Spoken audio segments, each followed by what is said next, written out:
Estudiando Primera de Samuel, capítulo 28. Y hoy es la lección 56 de Primera de Samuel 28. Y he titulado la lección de hoy, Cuando jugamos con fuego. Cuando jugamos con fuego. Y en este pasaje vamos a ver la triste descendida aún más del rey Saúl, donde él ya ha perdido su autoridad como rey, y vemos cómo su descenso es en la pérdida de su poder, cómo Saúl pierde su poder. Y vemos en Saúl un caso, el caso cuando el poderoso pierde el poder, cuando el poderoso pierde el poder. Primero perdió su autoridad de gobernar por haber abandonado el pacto, el Dios de Israel, por haber desobedecido a las instrucciones. Y ahora lo vemos a Saúl en su estado, uno de sus estados bajos, tristes, donde él va y pide la dirección o la ayuda de una adivina de Endor. Eso es lo que vamos a ver en este texto. Y este capítulo, vemos cómo podemos conectarlo con el capítulo anterior. Porque lo que está sucediendo es que los filisteos están entrando para poder tomar más terreno de los hebreos, para poder saquear y tomar terreno de los hebreos, cosa que a David no se le permitió ser parte de estas guerras tribales que había en aquellos tiempos, por pensando que David iba a traicionarlos a última hora y unirse entonces del lado de Saúl y así ganar para Saúl ganar su confianza de regreso. Entonces los filisteos no le permitieron a David, y entonces Saúl, en esa angustia de no saber, porque como los filisteos están entrando a su territorio, tomando territorio, no sabe qué hacer. Antes tenía la dirección de Samuel, antes buscaba el consejo de Dios, aunque no lo cumplía. Ahora se ve él: ¿a quién voy? ¿A dónde voy? ¿Quién va a ser el que me va a dirigir o me va a decir, dar consejos para saber qué debo de hacer? Y acá lo vemos a Saúl en una situación de angustia, porque el miedo, el temor de los ataques de los filisteos inunda su corazón. Él había tenido miedo y temor de que David le quite el reino y el trono, cosa que no iba a suceder, porque Dios fue el que le dijo que le iba a quitar el trono. Y ahora su miedo y temor es ante el ataque de los filisteos. Leamos los versículos, capítulo 28 de Primera de Samuel. Y voy a leer del versículo 1 al 5. Primera de Samuel 28. Aconteció en aquellos días que los filisteos reunieron sus fuerzas para pelear contra Israel. Y dijo Aquís a David: te he entendido que has de salir conmigo a campaña tú y tus hombres. Y David respondió a Aquís: muy bien, tú sabrás lo que hará tu siervo. Y Aquís dijo a David: por tanto, yo te constituiré guarda de mi persona durante toda mi vida.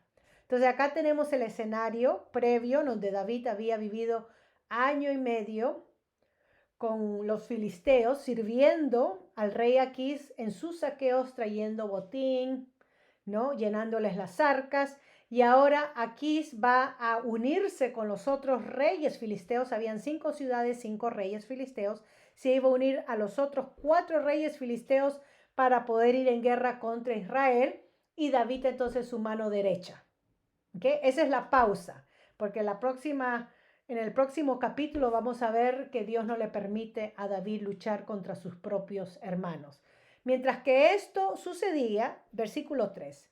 Ya Samuel había muerto. Se nos vuelve a enfatizar este hecho. En el capítulo 25:1 se nos dijo originalmente que Samuel había muerto, y ahora se vuelve a repetir el escritor que Samuel había muerto, y todo Israel lo había lamentado. y la habían sepultado en Ramá, su ciudad. Y Saúl había arrojado de la tierra a los encantadores y adivinos. Y cuando vio Saúl el campamento de los filisteos, tuvo miedo y se turbó su corazón en gran manera. Entonces acá vemos la angustia que experimenta Saúl por el temor.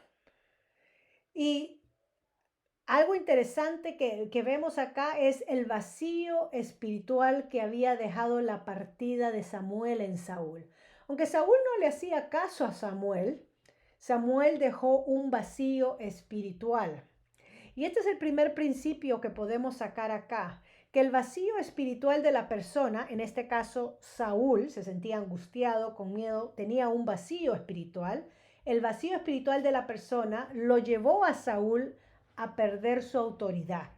Y podemos decir entonces que el vacío espiritual de uno puede llevarnos a perder nuestra autoridad en las áreas que Dios nos ha delegado, sea como padres. Cuando hay un vacío espiritual en la vida de los padres, de mamá o de papá, vamos a perder autoridad sobre la vida de nuestros hijos y vamos a notar, por ejemplo, que nuestros hijos se rebelan, se subleman, que responden, que maltratan, que son irrespetuosos y ya no se respeta a la autoridad en el hogar. Entonces, el principio número 1 es que el vacío espiritual lleva a la pérdida de autoridad. Este es el caso de Saúl.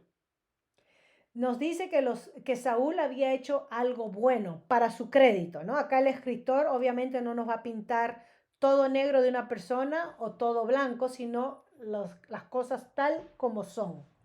Para su crédito, Saúl había obedecido los mandamientos de la ley mosaica en expulsar a los que practicaban artes ocultas.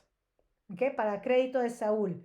Dios había ordenado en Levíticos y en Deuteronomio que los encantadores y adivinos no deben de tener parte entre el pueblo de Dios.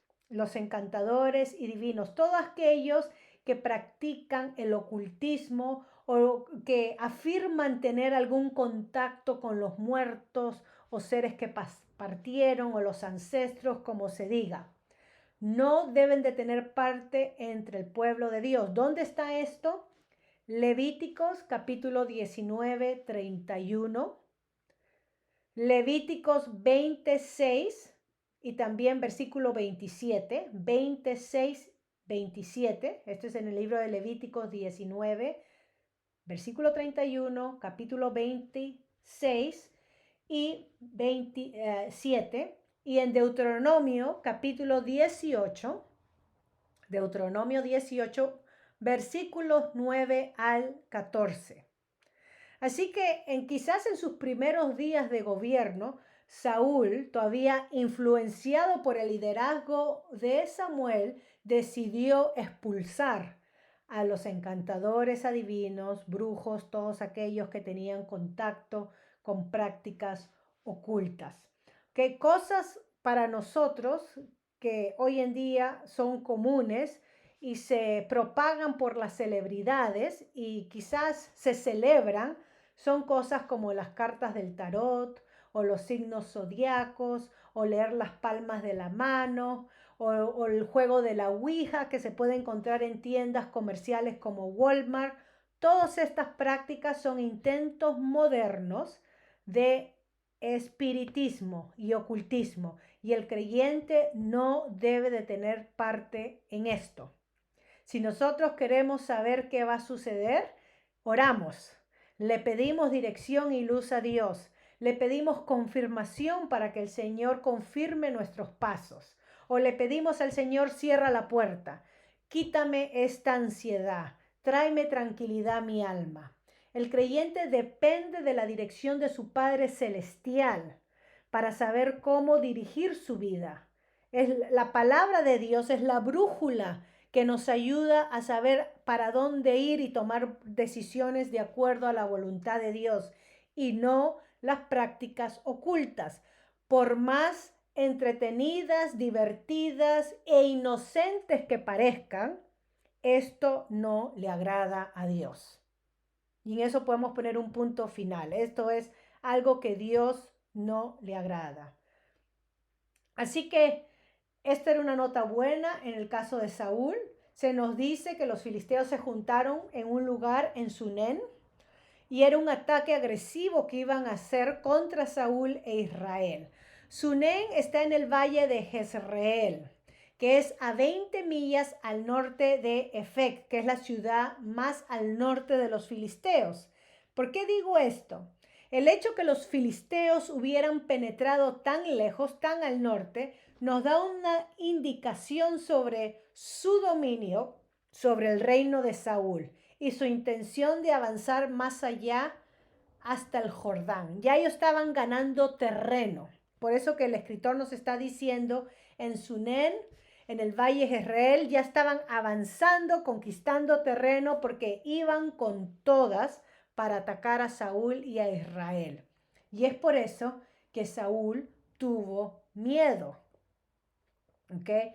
Si Saúl hubiera caminado en el poder de Dios, no hubiera tenido miedo, hubiera sido un hombre de valor, como lo hemos visto en el capítulo 11 de este mismo libro, versículos 6 al 11.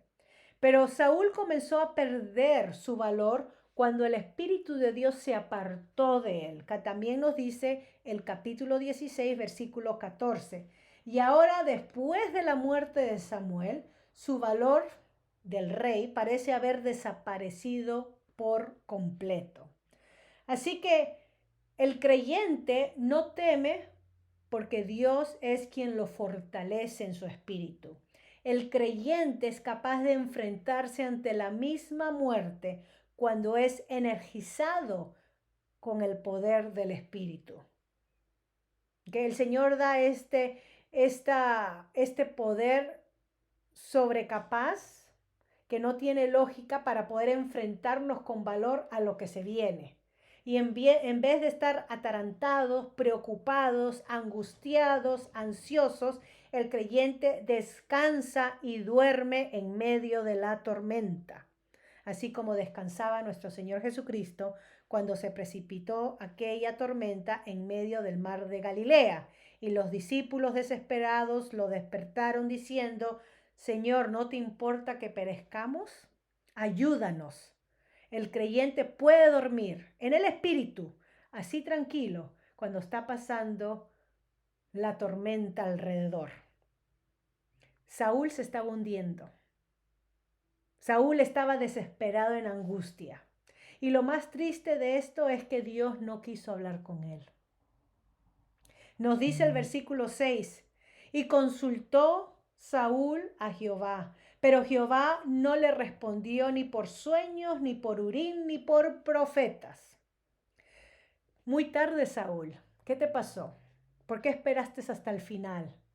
Saúl estaba en una posición terrible.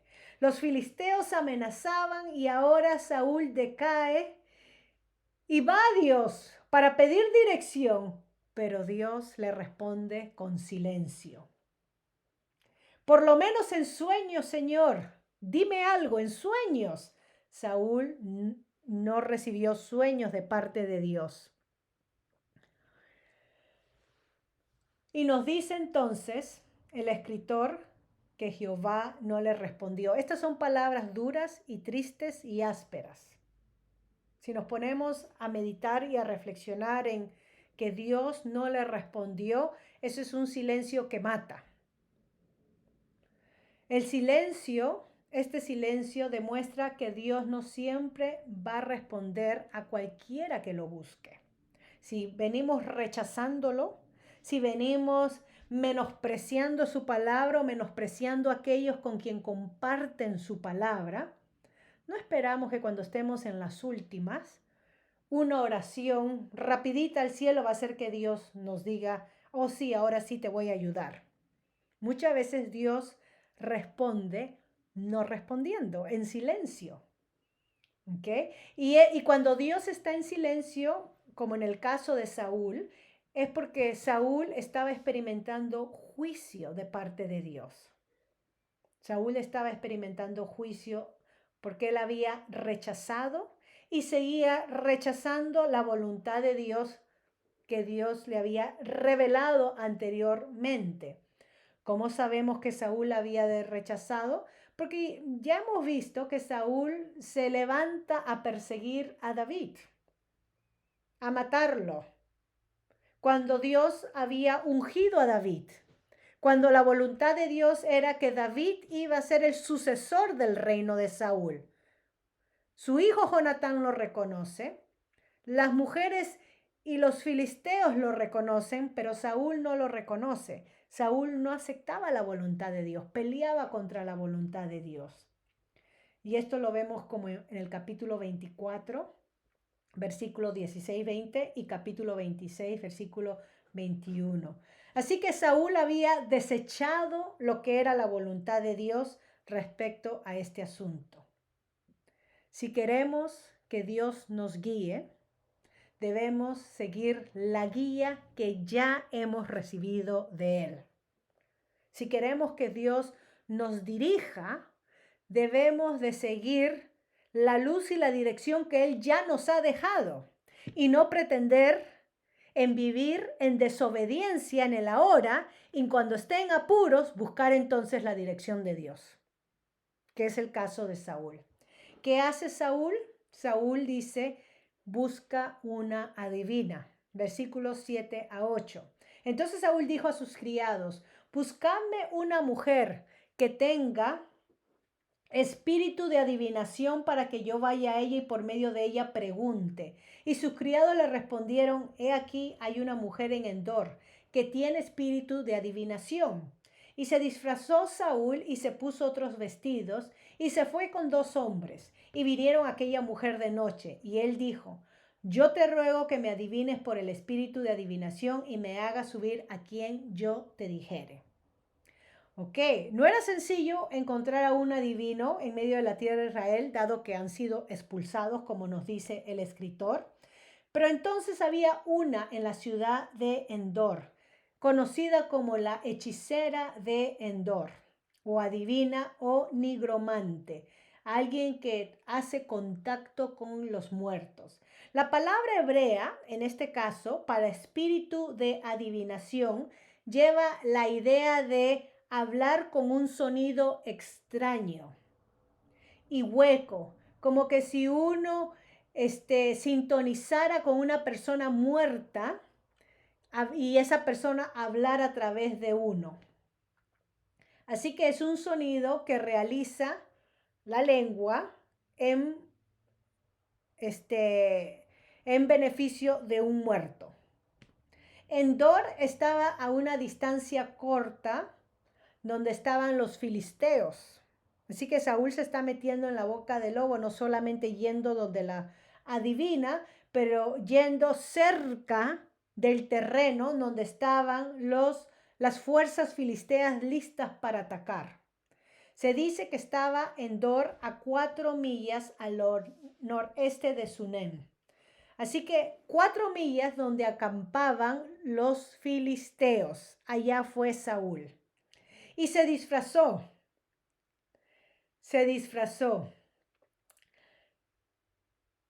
Levítico 26 dice así. Lo voy a leer porque es relevante al texto. Levítico 26.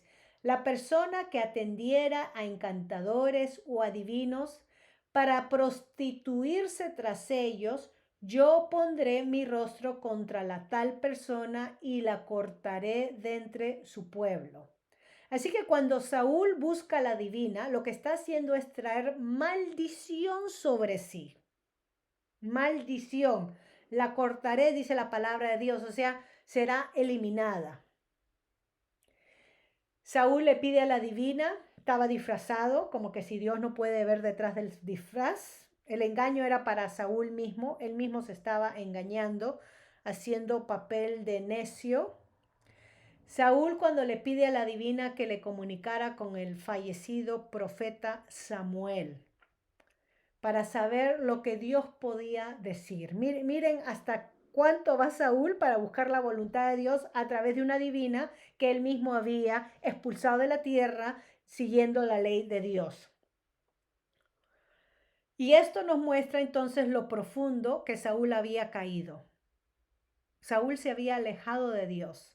Y esto había afectado su juicio, su mente, Ya no estaba tomando decisiones correctas, no tenía sentido esto que él hacía. No estaba pensando con claridad. Una vez que Saúl rechaza la verdad, él termina creyendo lo que sea, aun si se trata de una divina. Y este es un principio para nosotros.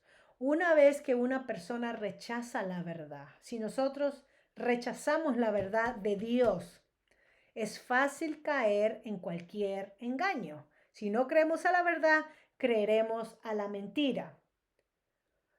El ser humano va a suplantar, cuando rechaza la verdad, el ser humano va a suplantar la verdad con la mentira, con espíritus engañadores, y este es el caso del rey Saúl. Ahora, la mujer, versículo 9, la mujer le dijo, he aquí tú sabes lo que Saúl ha hecho, cómo ha cortado de la tierra a los evocadores y a los adivinos, ¿por qué pues pones tropiezo a mi vida para hacerme morir? Entonces Saúl le juró por Jehová, diciendo, vive Jehová que ningún mal te vendrá por esto. Así que la adivina obviamente sabía que su vida estaba en peligro. No sabía si esto era una operación encubierta de parte del gobierno, pero Saúl le aseguró, jurando en Dios, jurando por Dios, que no iba a suceder. ¿Ok? Esto es interesante porque la última vez que Saúl usa el nombre de Dios en vano, lo usó para jurarle a una divina que no sería castigada. Miren la contradicción en esto.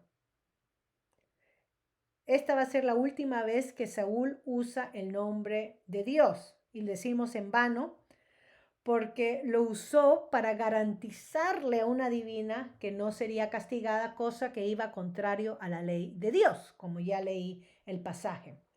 Versículo 11 al 14. La mujer entonces dijo, ¿a quién te haré venir? Y él respondió, hazme venir a Samuel. Y viendo la mujer a Samuel, clamó en alta voz y habló aquella mujer a Saúl diciendo, ¿por qué me has engañado? Pues tú eres Saúl. Y el rey le dijo, no temas, ¿qué has visto?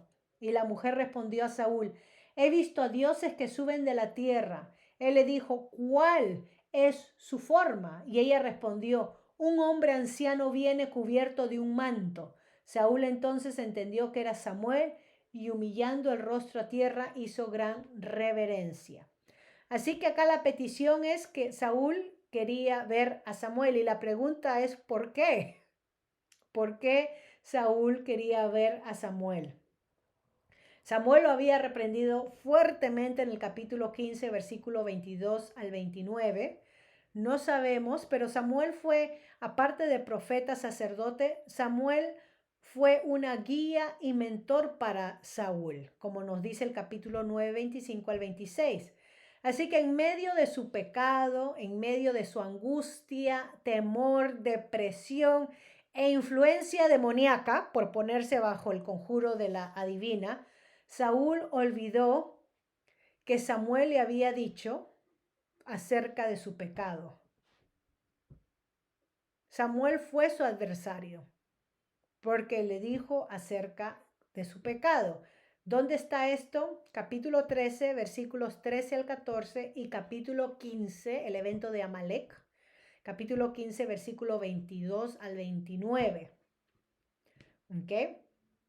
Ahora, la divina dice que exclamó en alta voz. No sabemos si ella misma se enteró acá de que su fraude terminó siendo una realidad, ¿no? Porque la mayoría de los tratos con el mundo espiritual son trucos, fraudes, para engañar a los infatos, ¿no? A la gente ignorante o a la gente creyente o supersticiosa. Mucho de esta gente aprende mucho de psicología humana, sabe sacar información y sabe engañar a la gente muy astutamente. Entonces no te dicen nada específico, todo en general, y a medida que la gente va abriendo la boca, van diciendo un poquito más. Pero no están dando nada nuevo, están dando lo mismo que escuchan de la gente decir. Así que esta mujer clamó en alta voz porque se dio cuenta de que vino Samuel de los muertos. ¿Ok? Apareció. tuvo el encuentro. No se esperaba eso de ella. Y la presencia de Samuel, que simboliza la presencia de Dios, la aterró, la asustó.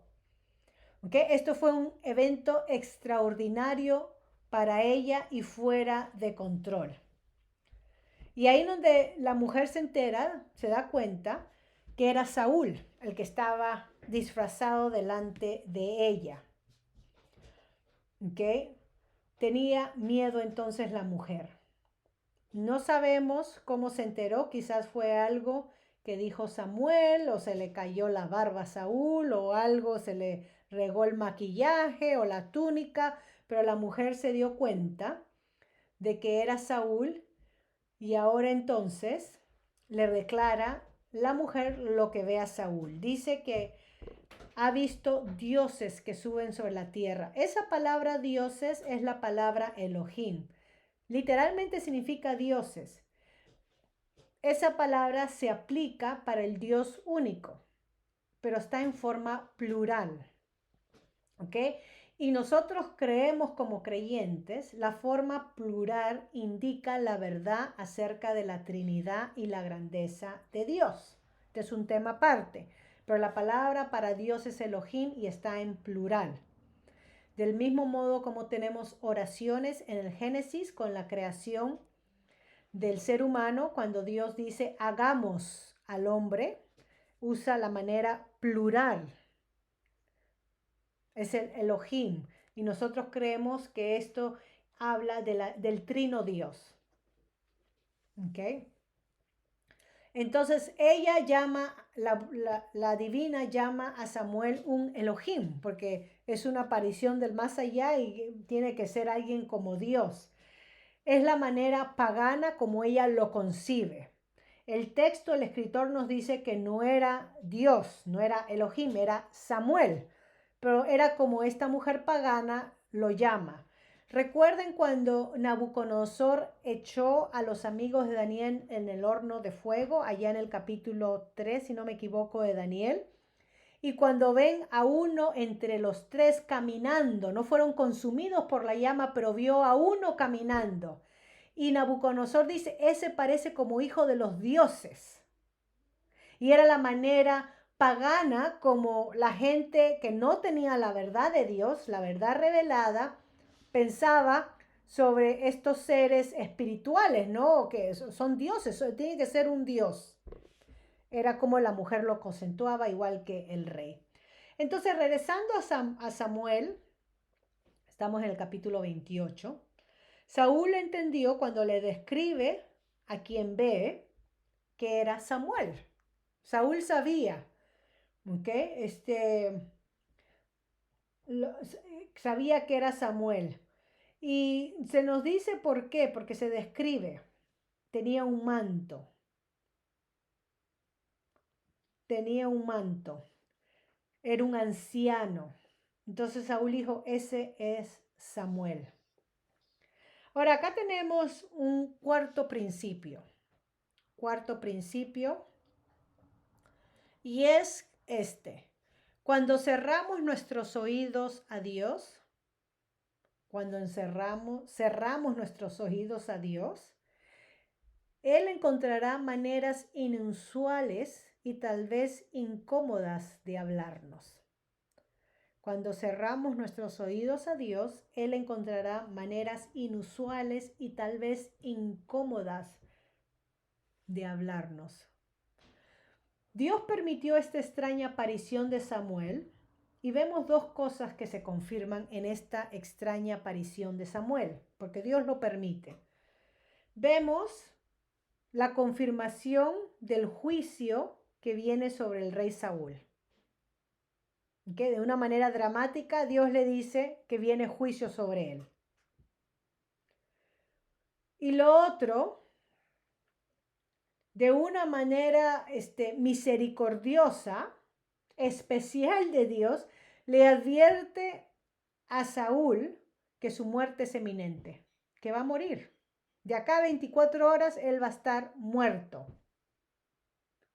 Y quién sabe que con ese anuncio se esperaba Dios esperaba, dejaba la puerta abierta para ver si Saúl se arrepentía y hacía las paces con su creador. No tenemos nada de eso escrito. Pero Dios le está diciendo a Saúl, tu juicio viene. Lo que dije hace 15 años y pico atrás se va a confirmar y vas a morir en 24 horas, Saúl. Uno esperaría que se postre en tierra, que llore y que pida perdón a Dios y que ofrezca sacrificio y he pecado y que pida misericordia de Dios como lo va a hacer David más adelante. Nada de eso sucede. Y esto es triste, porque Saúl había venido jugando con fuego desde hace mucho tiempo. Y esto es la maduración de su incredulidad. Esta es la maduración de su soberbia y testarudez. Ya había madurado a tal punto de que para él no había vuelta atrás. Dios se lo declara. Así que sí, cuando cerramos nuestros oídos a Dios, Dios encontrará maneras inusuales y tal vez incómodas de hablarnos. Y esperamos que nosotros sí nos arrepintamos y no sigamos la pisada de Saúl en terquedad. ¿Ok? Voy a terminar versículos 15 al 18. Samuel le dice al rey Saúl por qué Dios no le había hablado. Y Samuel dijo a Saúl, ¿por qué me has inquietado haciéndome venir? Y Saúl respondió, estoy muy angustiado, pues los filisteos pelean contra mí. Y Dios se ha apartado de mí y no me responde más, ni por medio de profetas, ni por sueños. Por esto te he llamado para que me declares lo que tengo que hacer. Entonces Samuel dijo, ¿y para qué me preguntas a mí? Si Jehová se ha apartado de ti y es tu enemigo. Y Jehová te ha hecho como dijo por medio de mí, pues Jehová ha quitado el reino de tu mano y lo ha dado a tu compañero David. Como tú no le obedeciste a la voz de Jehová, ni cumpliste el ardor de su ira contra Amalec, por eso Jehová te ha hecho esto hoy. Samuel le declara cosas que Saúl ya sabía. No había nada nuevo en las palabras de Samuel. Y Samuel, podemos ver un poquito acerca sobre el lugar donde estaba Samuel, un lugar donde estaba plácidamente cómodo, y ahora regresar para comunicarle a Saúl lo mismo que él ya sabía, como, ¿para qué me molestas? Y quizás como yo lo comparo es como cuando uno está durmiendo plácidamente, calientito, cómodo en su cama y de repente viene alguien a despertarnos para hacernos una pregunta tonta. ¿Para esto me despiertas? ¿No? Y de esta manera Saúl había convocado a Samuel por algo que no era necesario convocar porque ya se había declarado, lo había inquietado. En el Evangelio de Lucas, capítulo 16, versículo 19 al 31, tenemos la explicación de la historia del hombre rico y Lázaro. Lucas 16, 19 al 31. Esto fue antes que nuestro Señor Jesucristo muriera en la cruz, consumara su obra en la cruz. Los muertos, tanto los creyentes como los que no eran creyentes, iban a un lugar llamado Seol. Ahora, el lugar donde iban los creyentes es un lugar de consuelo y bendición conocido como el seno de Abraham. Es donde estaba Lázaro, en el seno de Abraham. Es donde estaba Samuel, en el seno de Abraham, antes de que Cristo consumara su obra en la cruz y resucite. Cuando nuestro Señor Jesucristo terminó su obra en la cruz, pagó la pena del pecado por nosotros y resucitó, Él llevó entonces a los creyentes a la presencia del Padre, ¿no? Los presentó ante el Padre.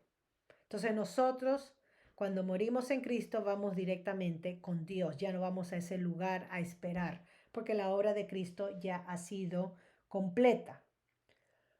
Saúl le explica a Samuel su angustia, la realidad de los filisteos que están listos peleando contra él, cómo Dios se ha apartado y no responde más, y le pide qué debo de hacer.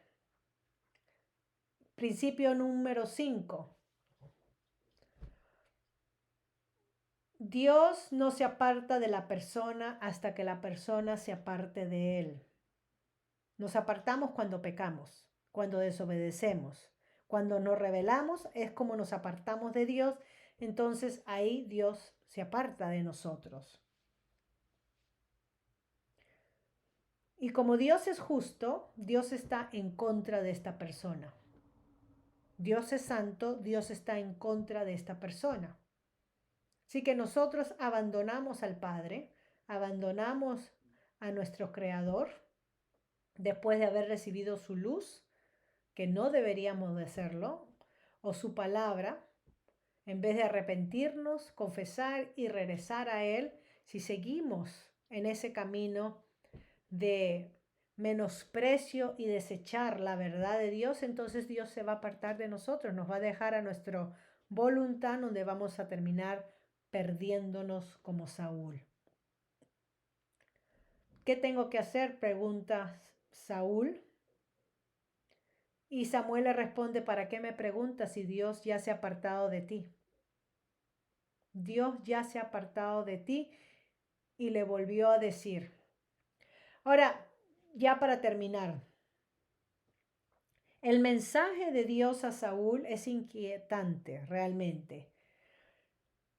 Sin importar la manera extraña de cómo Dios eligió para hablarle a Saúl, que es a través de una divina, una manera extraña, podemos decir que el creyente no es llamado a buscar encuentros espirituales ni revelación angelical, porque tenemos el mensaje bíblico fidedigno, tenemos la palabra de Dios. Así que no importa qué tipo de encuentro impresionante pueda tener uno con un ser espiritual, ya sea el mismo Samuel. Pablo nos dice en Gálatas 1:8, incluso si un ángel del cielo os anunciare otro evangelio diferente, sea anatema. Así que el creyente no buscamos por esto, porque tenemos la palabra de Dios. Buscamos a Dios en oración para guía. Pedimos que Él nos abra las puertas, el camino, nos dé claridad, entendimiento, sabiduría. Todo eso le pedimos a Dios, pero no buscamos encuentros ni formas de revelación especial, porque entonces nos ponemos como presa fácil para el engaño. Y todos aquellos líderes religiosos que en algún momento se levantaron en la historia y dicen que recibieron mensaje especial de Dios o revelación especial de Dios y empezaron nuevas religiones, totalmente apartado de lo que dice la palabra de Dios, vemos que han sido susceptibles a engaños demoníacos. Entonces nosotros tenemos que tener cuidado. Samuel le dice lo que no había cumplido contra Amalec y cómo Dios le había quitado su reino. Y también le dice que va a morir en manos de los filisteos, él y sus hijos. Dios los entregará también al ejército de Israel, versículo 19. Y Samuel le dice: y mañana estarás conmigo, tú y tus hijos. Mañana. ¿Okay? Recuerden que Samuel estaba en el seno de Abraham. Saúl quizás fue al lugar de tormento, que los separaba una línea, pero estaban en el mismo lugar, en la misma área, separada por divisiones, donde uno podía ver al otro en tormento y al otro en bendición y en consolación, tal como el rico y Lázaro. El rico pudo ver a Lázaro gozar, ser consolado, y pedía que por favor venga a traerle un poquito de agua. No se podía. ¿Okay? Sus hijos iban a morir. La decisión fatal de Saúl como rey afectaría a las personas alrededor de él, a sus hijos, a su ejército. ¿Okay? La caída del poderoso Saúl causa sufrimiento a los que están a su alrededor. Voy a dejarlo ahí para que la próxima semana terminemos y empecemos con el capítulo 19. Nos quedamos en el versículo 19, pero hemos compartido algunos principios de cómo no debemos de jugar con fuego en el ejemplo de Saúl. Y también hemos visto la caída del poderoso, cuando el poderoso pierde el poder. Y así entonces vamos a tener nuestro tiempo de comentarios, preguntas y respuestas.